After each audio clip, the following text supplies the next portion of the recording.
Good morning, everyone. It's Tess. Happy Friday. Happy Slingshot Friday, as Doc V would say.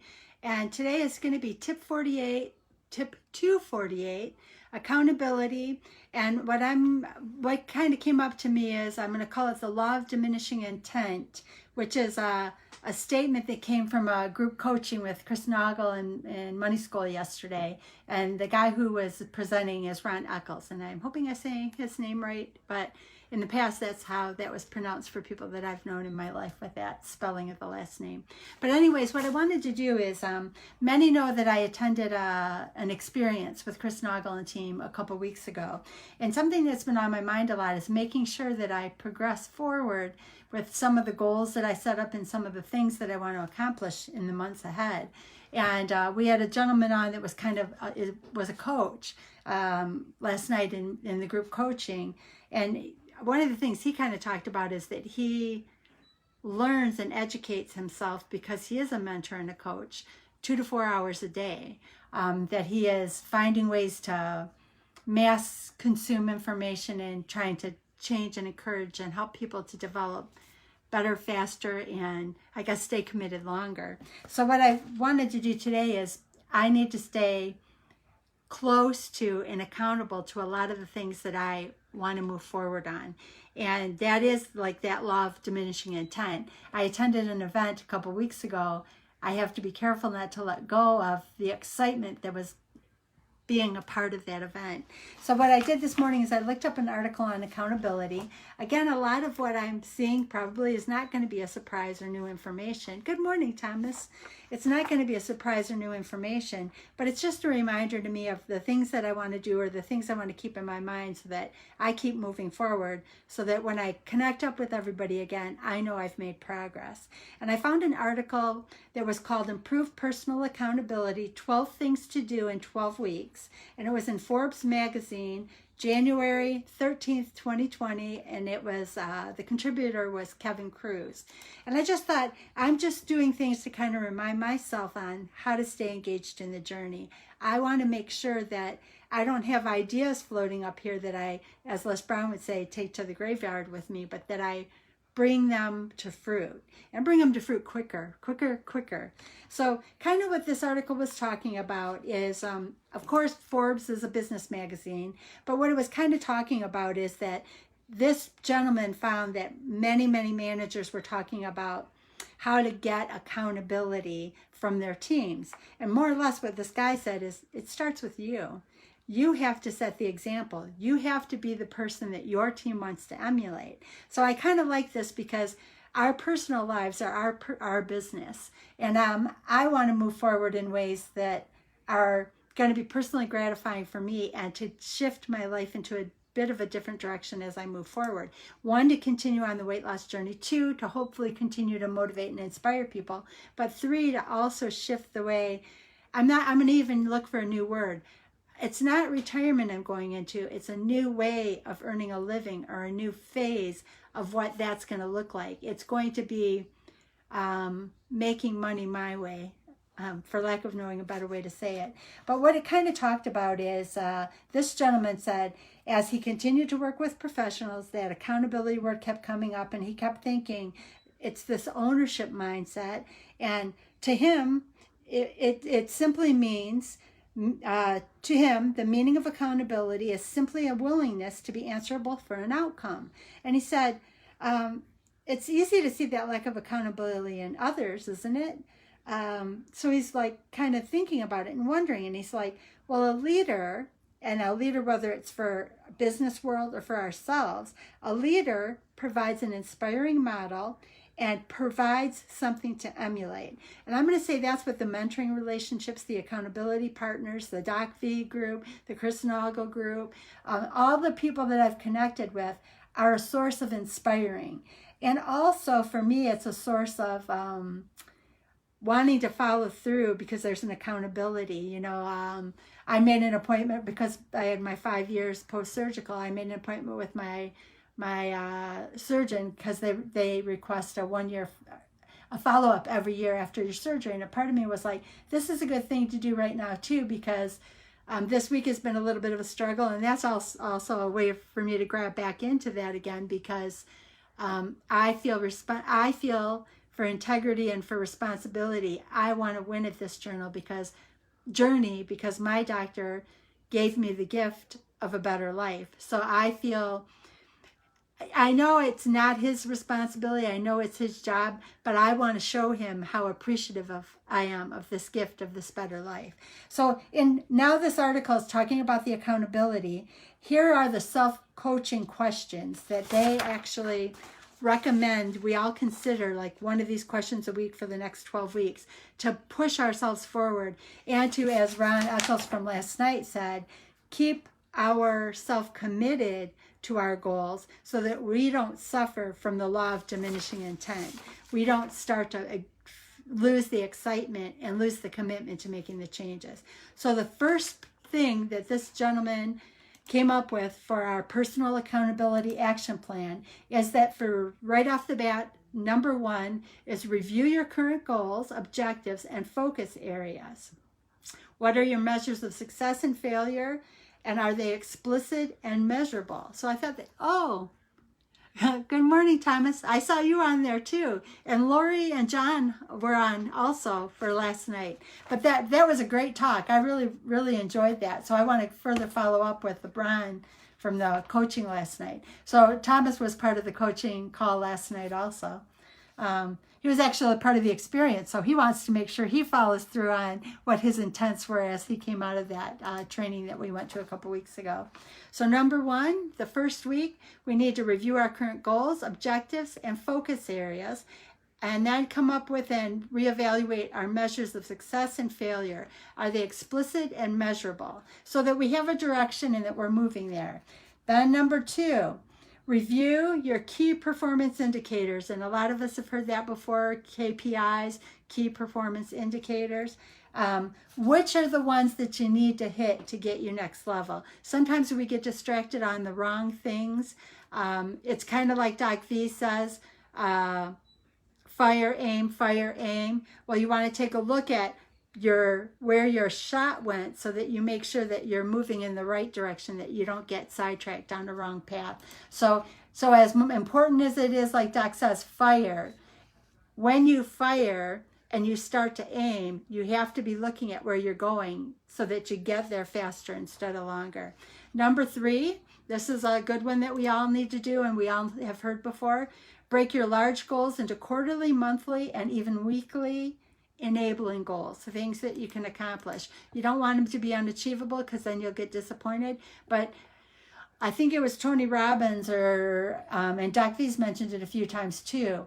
Our 1-year goals are usually unrealistic and unachievable because we put too much in a short span of time. And our 5-year goals are weak. We could accomplish a lot more than what we realize. So kind of keeping zoned in and adjusting as we go will help us to get there faster. Number 4 is monitor your speech. This is a big one I've had to work on a lot in the past year. Watch the words you use.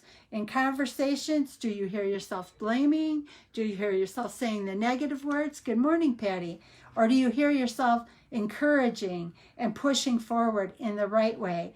We self-sabotage with negative words and negative thoughts, and we need to just put those on the branch of no success and keep moving forward, because learning and moving forward is a good thing. We don't want to get caught up in negative, blame, unhappiness. It's always that feel good, joy, happiness, push forward, aim, look where you're headed. Is this next shot going to take you where you want to go? But don't spend too much time. Just keep shoot, aim, shoot, aim.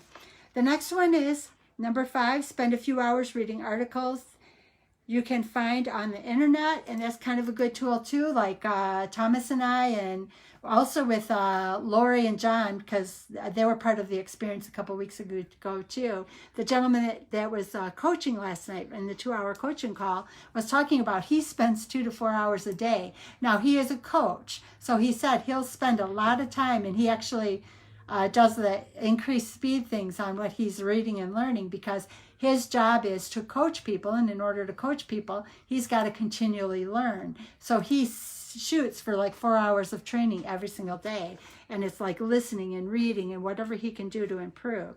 So this just says Spend a few hours reading articles you can find on the internet. And like, again, these are weekly goals, and that was number 5. Number 6 is approach someone you know who readily succeeds, and that way they can help you to overcome small issues and large issues. They've been there, they've walked the path, they can help you along. I know none of this is new information, but it just reminded me last night. If we're going to keep moving forward, we got to keep reminding ourselves, because it is too easy, as Ron Eccles said from last night, the law of diminishing intent. If you don't stay connected to your goals, all of a sudden 6 months or a year go by and suddenly you haven't achieved them. Number 7, speak up early. So if you start to see that you're stumbling, reach out to somebody. Get that accountability moving. Doc V recommends a daily accountability partner, because you don't want to get 6 months from now. You want to do today. Like I said before, I weigh myself every day, but I do it in an unemotional way. And the reason I do it unemotionally is it's just a tool. If I'm up slightly, I want to know immediately so that I can start to address it. If I become emotional and start to feel like a failure, I just make that failure larger. And what I'm seeking to do is to stay engaged in it every single day. So you have to stay engaged in the journey. Now, and there's a lot of people. I reach out to a lot of people, and there's a lot of support everywhere around you if you just reach out. Number 8 is develop the habit of daily or weekly reviews of all your important projects. That is critical, just because it keeps you moving forward. It's like even yesterday, I kind of evaluated. I've done a few things. I should have done more things. What am I going to start to do to move forward? What direction am I going to go? Do I need to do more planning? But it's been so helpful to have people to sound things off of, these group coaching, these accountability groups that I've gotten involved in, because I am still continuing to move forward. And like I've told everybody before, I'm 5 years post-surgical. Even Doc V told me in my group today that my success is greater than what they generally think is going to be a good success for somebody 5 years out. My weight now is lower than what they expect for somebody who started like I was at a BMI of 60. Oh, hi, Stephen. Stephen is one of those people I reach out to often too. So thank you, Stephen, for everything that you do. He's part of Money School, and he's part of the group coaching that we were all in last night. Thomas is on this call too. And then actually number 8, I just said number 8, develop habits or daily, weekly reviews of all your important objects. Now, number 9 is ask a trusted colleague to become an accountability partner. And like I mentioned, Doc V is really important that we all get accountability partners that we check in with daily. And his recommendation is that it's a voice call, that you don't want to start disconnecting from them, that you want to hear a voice, because there's something about not wanting to let somebody down. And ultimately, it's you don't want to let down. But when you're talking to somebody, it's almost like the teacher. You don't want to let them down. And that's how I kind of think about all my goals, is if these people are trying to help me to get farther in my life, I want to respect, and I want to have integrity and respect for the gift that they're giving me of their time. So that kind of helps me to keep moving forward, and maybe that can help you too. So that's number 9, ask a trusted colleague or friend to become an accountability partner. And I have accountability partners all over the place, because I just want to stay engaged and I want to see how much I can accomplish. And maybe I'll be one of those. Doc V says somebody's alive that will live to be 150. And if I get to be that person, I'm going to do amazing things. Oh, there. Hello, Mr. Stephen Nagy. He's waving at all of us. And Stephen is part of Money School, and he was part of that group call last night. Number 10 is develop the habit of always giving a balanced after-action review. And I think that's really important. You can't always look just at the failures. You can't always look just at the success. Look at a balance of it, because that's going to give you a true picture of how you readjust to keep shooting forward.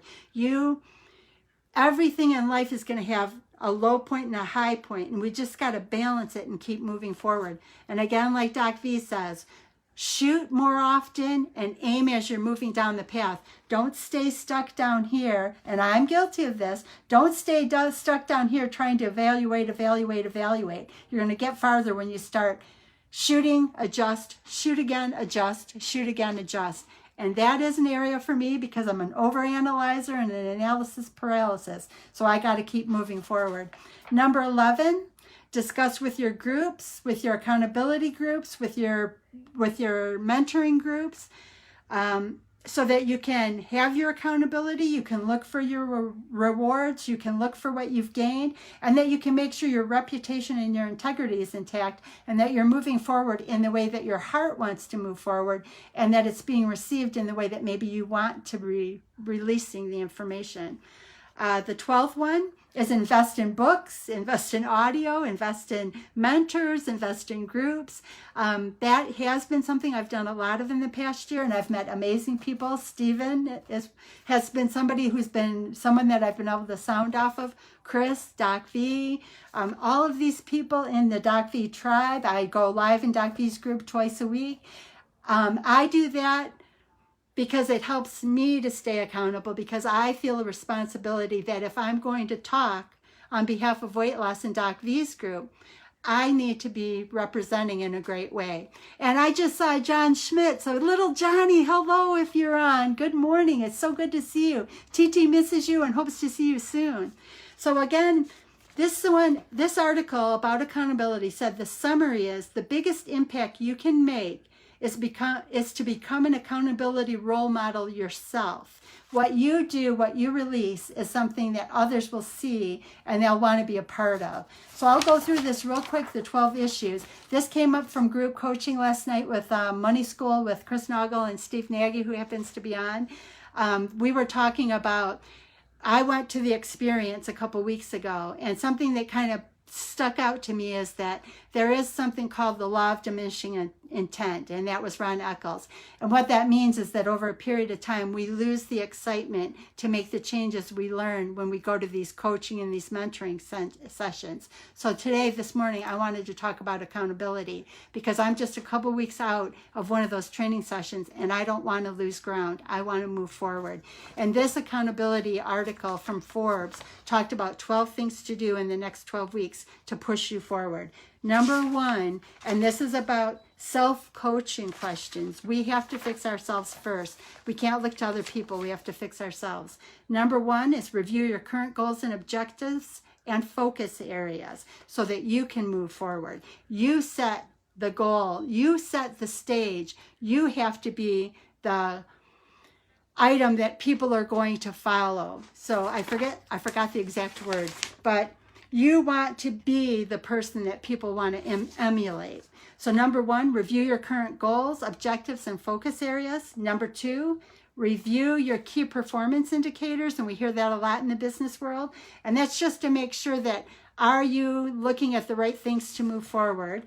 Break large goals into quarterly, monthly, and even weekly enabling goals.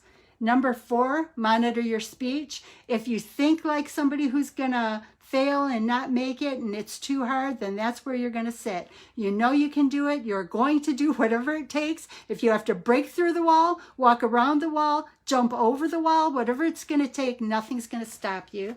Number 5, spend a few hours reading articles. We know learning is a great tool. Number 6, approach someone who is readily succeeding at what you want to do. Mentoring, coaching, groups. These are people that have helped me make a huge change in my life in the past year. I highly recommend it. I don't ever want to stop because I'm seeing huge changes. Number 7, speak up early. If you start to feel yourself struggling, reach out. The faster you can grab a hold, the quicker you can climb out of that hole and jump to new mountains. Number 8, develop the habit of daily or weekly reviews on all of your important projects. Number 9, ask a trusted colleague to become an accountability partner. And I will say I have accountability partners in different areas because I've got a lot of areas that I want to keep moving forward on.